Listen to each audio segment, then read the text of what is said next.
Eu sempre gostei de dirigir à noite, até aquelas viagens pelas estradas de Santa Catarina. Tem algo na estrada noturna que sempre me acalmou. O mundo inteiro desacelera quando o sol se põe. As cidades ficam pequenas no retrovisor. As luzes vão sumindo uma a uma, e sobra só você, o asfalto e aquele silêncio que parece limpar a cabeça.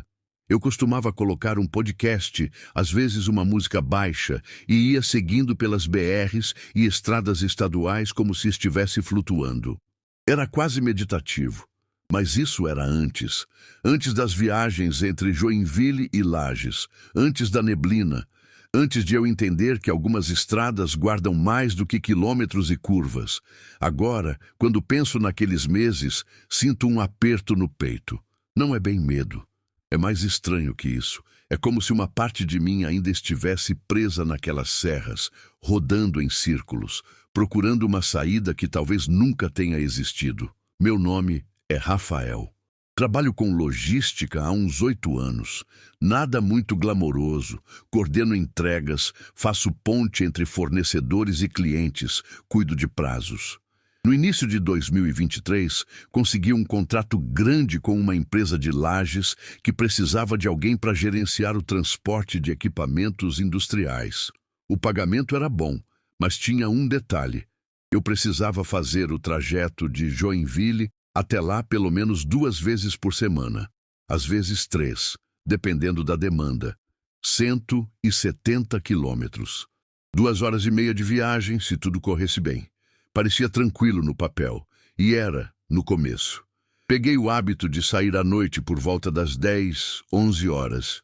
O trânsito era inexistente, e eu chegava em Lages de madrugada, dormia algumas horas num hotel barato perto da empresa e acordava cedo para resolver o que precisava. Eficiente, prático. E, para ser sincero, eu gostava. Aquelas horas sozinho no carro eram meu momento de descompressão. A estrada passava por lugares que eu mal conhecia. Pequenas cidades que só existiam como placas na beira da pista. Mafra, Monte Castelo, Papanduva, nomes que soavam como sussurros. A paisagem mudava conforme eu subia a serra. O cheiro de pinheiro entrava pela ventilação, o frio aumentava mesmo com o aquecedor ligado, e a neblina começava a engolir o asfalto em camadas espessas e lentas. Eu sou uma pessoa racional. Sempre fui. Não acredito em fantasma, em energia ruim, em nada disso. Minha mãe é espírita e sempre me contava histórias de espíritos presos em encruzilhadas, mas eu nunca levei a sério. Para mim, estrada é só estrada. Asfalto, sinalização, física, nada mais. Até que a estrada começou a me mostrar que eu estava errado. As primeiras semanas foram normais. Eu conheci cada curva daquele trajeto. A subida íngreme logo depois de São Bento do Sul, onde o carro reclamava um pouco. O túnel escuro antes de Rio Negrinho, com aquelas luzes amareladas que piscavam de vez em quando. O posto de gasolina abandonado no quilômetro 87, com as bombas enferrujadas e uma placa desbotada anunciando preços de 10 anos atrás. Criei uma rotina. Parava sempre no mesmo posto em Mafra para abastecer e tomar um café. Conhecia o frentista pelo nome. Seu Valdir, um senhor de uns 60 anos que trabalhava no turno da noite porque, segundo ele, de dia fazia calor demais. A gente trocava algumas palavras. Ele reclamava do frio, eu pagava e seguia. A estrada virou uma extensão da minha casa. Eu sabia onde a neblina ficava mais densa, onde os buracos se escondiam, onde os caminhoneiros costumavam encostar para dormir. Tudo previsível, tudo seguro. Foi justamente essa sensação de controle que tornou o que veio depois ainda mais perturbador. A primeira vez que algo estranho aconteceu, eu nem percebi direito. Foi numa terça-feira, já passava da meia-noite. Eu vinha subindo a serra, a neblina estava particularmente fechada naquela noite, daquelas que você mal enxerga a linha amarela do asfalto. Reduzi a velocidade para uns 50, com o farol alto ligado, tentando adivinhar as curvas antes que elas aparecessem. Foi aí que vi o farol, um farol único, fraco, piscando na beira da estrada. Parado. Achei que fosse uma moto ou um carro com problema. Fiquei atento, esperando ver alguém acenando ou pedindo ajuda. Mas conforme me aproximei, o farol simplesmente apagou. Passei pelo ponto devagar, procurando no acostamento. Não tinha nada. Nenhum veículo, nenhuma pessoa, nenhuma marca de pneu. Só o mato úmido e a neblina se fechando de volta. Pensei que tinha sido reflexo, talvez algum animal com olhos brilhantes, ou uma ilusão de óptica causada pelo meu próprio farol batendo em algo molhado. Segui em frente sem dar muita importância. Mas 3 dias depois, passando no mesmo trecho, vi de novo. Mesma posição, mesmo farol fraco piscando. E de novo, quando me aproximei, ele se apagou antes que eu pudesse identificar a fonte. Dessa vez, parei o carro, abri a janela. O frio cortou meu rosto. O silêncio era absoluto. Nem grilos, nem vento, nada. Só a neblina se movendo lenta como uma criatura viva. Fiquei ali por uns 2 minutos, esperando ver ou ouvir algo. Nada aconteceu. Voltei a dirigir, mas pela primeira vez naquelas viagens senti um leve desconforto. Algo quase imperceptível, como quando você sente que esqueceu alguma coisa, mas não lembra o quê. Se você gosta desse tipo de relato, deixa um like para eu saber que não tô sozinho nisso. Porque o que veio depois, bem, foi quando eu percebi que talvez estivesse sozinho demais. As semanas seguintes trouxeram mais sinais, pequenos, discretos. O tipo de coisa que você tenta ignorar porque não faz sentido. Comecei a notar que certas músicas tocavam sempre no mesmo ponto da estrada. Eu usava Spotify, playlist aleatória, mas toda vez que passava pelo quilômetro 92, logo depois daquele posto abandonado, a mesma música começava. Ojo Zazi, da Shakira. Não é nem uma música que eu ouço muito, mas lá estava ela, sempre naquele trecho, como se o algoritmo tivesse decidido que aquilo era uma regra. Mudei de playlist. A música continuou aparecendo. Mudei para rádio FM. Estática. Mudei para AM, mais estática. Voltei para o Spotify. Hoje o Zazi tocando baixinho, como se estivesse vindo de longe. Parei de ouvir música, mas o silêncio era pior, porque foi no silêncio que comecei a ouvir outras coisas. Uma noite, passando por Monte Castelo, ouvi um rangido dentro do carro. Vinha do banco de trás. Aquele som de couro velho sendo pressionado, como quando alguém se senta. Olhei pelo retrovisor. Vazio. Claro que estava vazio. Mas o som tinha sido tão real que diminuí a velocidade, liguei a luz interna e me virei para confirmar. Nada. Desliguei a luz. Continuei dirigindo. 5 minutos depois, o rangido de novo. Dessa vez acompanhado de um suspiro leve, quase imperceptível, mas estava lá.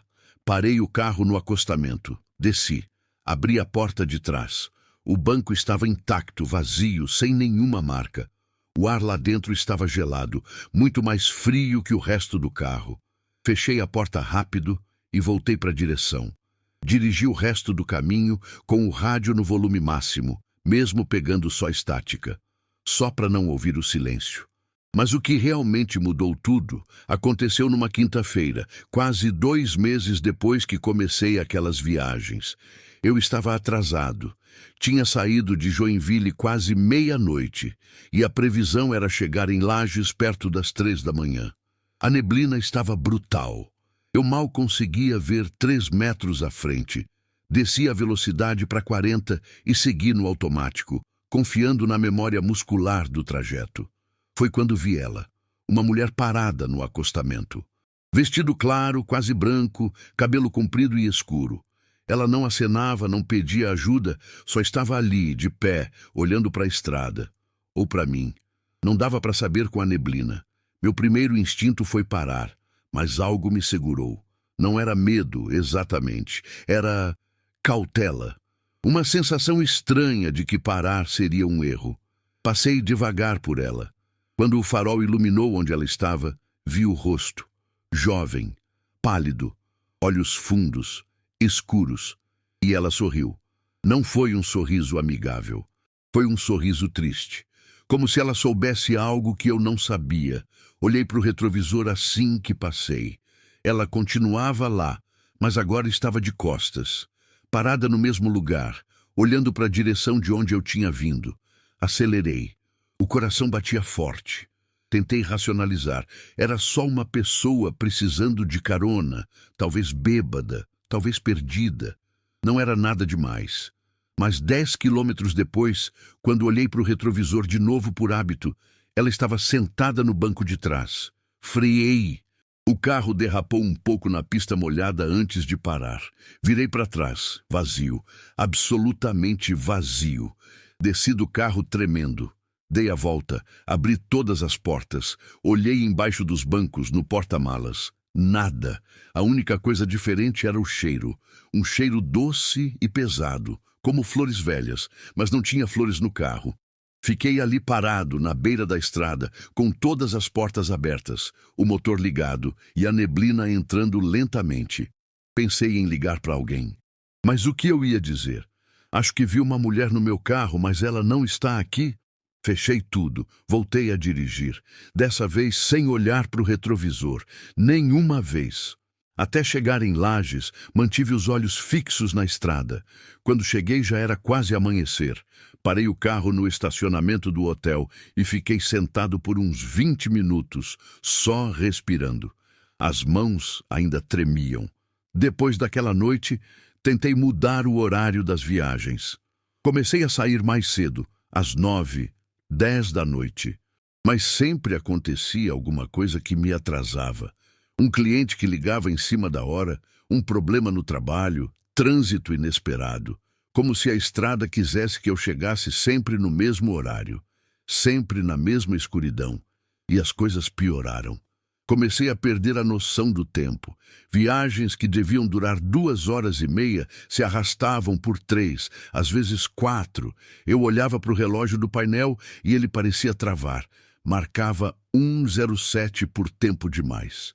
Quando finalmente mudava, pulava direto para 1:34, como se minutos inteiros simplesmente desaparecessem. O GPS começou a falhar. A rota sumia da tela e voltava deslocada, me mostrando num ponto da estrada onde eu tinha passado 15 minutos antes. Ou então, indicava que eu estava parado, mesmo com o velocímetro marcando 60. Uma noite, a estrada simplesmente não acabava. Eu estava perto de Rio Negrinho, conhecia aquele trecho de cor. Sabia que depois de uma curva longa à direita, vinha uma reta de quase 2 quilômetros. Fiz a curva. A reta não veio. Veio outra curva, e outra, e outra. O GPS tinha parado de funcionar. O rádio pegava só estática. E a neblina estava tão densa que era como dirigir dentro de algodão.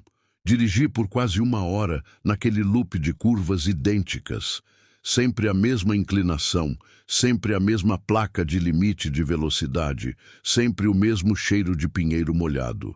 Quando finalmente a reta apareceu, parei no acostamento e desci. Precisava sentir o chão, confirmar que estava num lugar real. O frio era cortante. A neblina se movia ao redor das minhas pernas como água. E no silêncio profundo da serra, ouvi vozes, baixinhas, distantes, como uma conversa abafada vinda de dentro da neblina. Não conseguia entender as palavras, mas o tom era claro. Era uma discussão. 2 pessoas, talvez 3, falando por cima uma da outra. O som ia e vinha com o vento.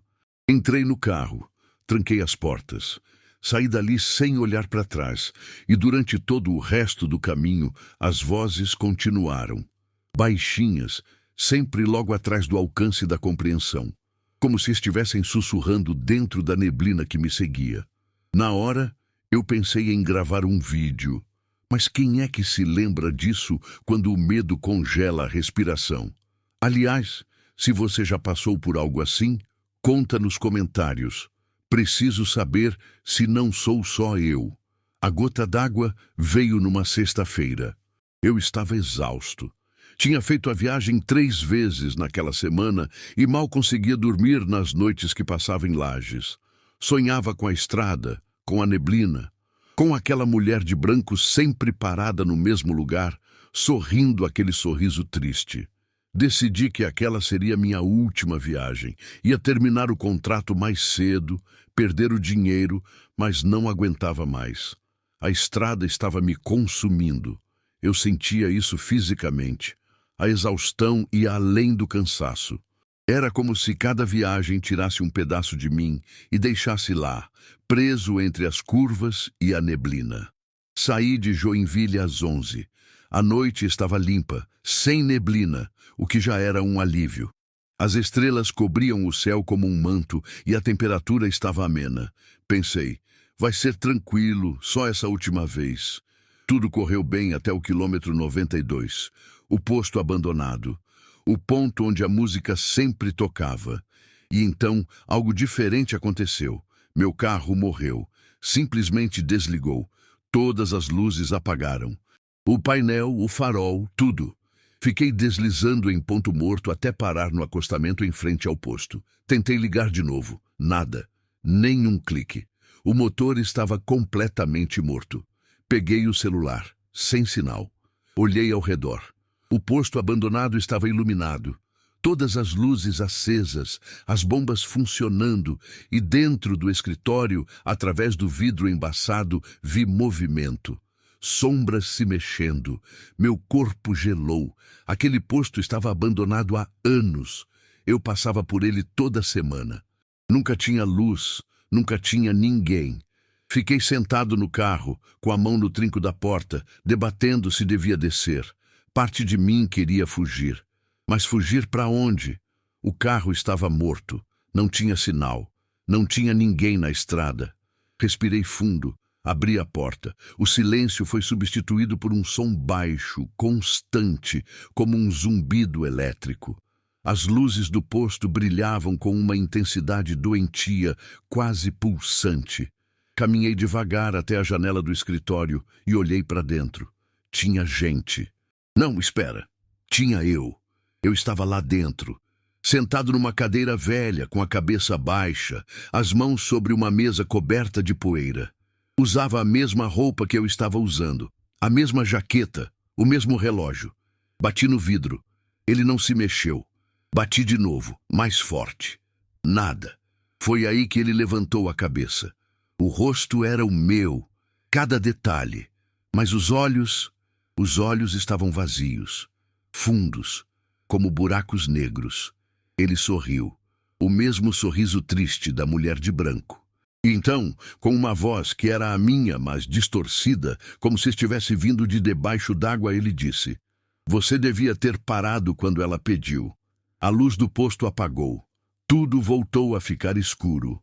Corri para o carro. Tentei a chave de novo. O motor pegou imediatamente. Saí dali em disparada. Não olhei para o retrovisor. Não diminuí a velocidade. Dirigi até Lages em 40 minutos, passando por todos os limites de velocidade, por todas as regras. Quando cheguei, amanheceu. E eu nunca me senti tão aliviado de ver o sol. O que ficou? Não voltei mais. Cancelei o contrato, devolvi o adiantamento, inventei uma desculpa qualquer. A empresa até tentou me convencer a ficar, ofereceu mais dinheiro, mas recusei. Não tinha dinheiro no mundo que me fizesse voltar para aquela estrada. Já fazem 4 meses. Arrumei outro emprego mais perto de casa, sem viagens noturnas, mas tem coisas que não passam. Tem noites que acordo suando, com o som do motor do meu carro ecoando na cabeça. Tem momentos, dirigindo em qualquer estrada, que olho para o retrovisor e espero ver aquele sorriso triste olhando de volta. E a pior parte é a dúvida. Será que realmente aconteceu? Será que foi só cansaço, estresse, minha cabeça criando histórias para justificar o medo? Ou será que a estrada realmente guarda algo? Algo que fica à espreita, esperando por quem passa tempo demais sozinho, tempo demais perdido na neblina? Não tenho resposta. E talvez seja melhor assim. Porque se eu tivesse certeza de que era real, não sei se conseguiria dirigir de novo, mas tem uma coisa que não consigo tirar da cabeça. Aquela frase. Você devia ter parado quando ela pediu. Quem era ela? A mulher de branco? E por que eu devia ter parado? O que teria acontecido se eu tivesse parado? Não sei. E uma parte de mim tem medo de descobrir. Então sigo em frente. Evito estradas vazias à noite. Evito neblina. Evito silêncio. Porque sei que se eu voltar, se eu enfrentar aquilo de novo, pode ser que dessa vez eu não consiga sair. Pode ser que eu fique preso lá. Como aquele eu, sentado no escritório de um posto abandonado, esperando alguém bater no vidro, esperando avisar o próximo. Você devia ter parado. Se você também já viveu algo nas estradas do Sul, conte nos comentários. E se quiser ouvir mais histórias como essa, ative o sininho e siga o canal, porque a estrada tem memória, e algumas memórias não querem ser esquecidas. Às vezes, tarde da noite, ainda ouço o som do motor naquela neblina, e me pergunto se algum dia vou ter coragem de voltar. Não para terminar o trabalho, mas para entender o que ficou para trás. Até lá, sigo dirigindo, mas só de dia, e nunca sozinho.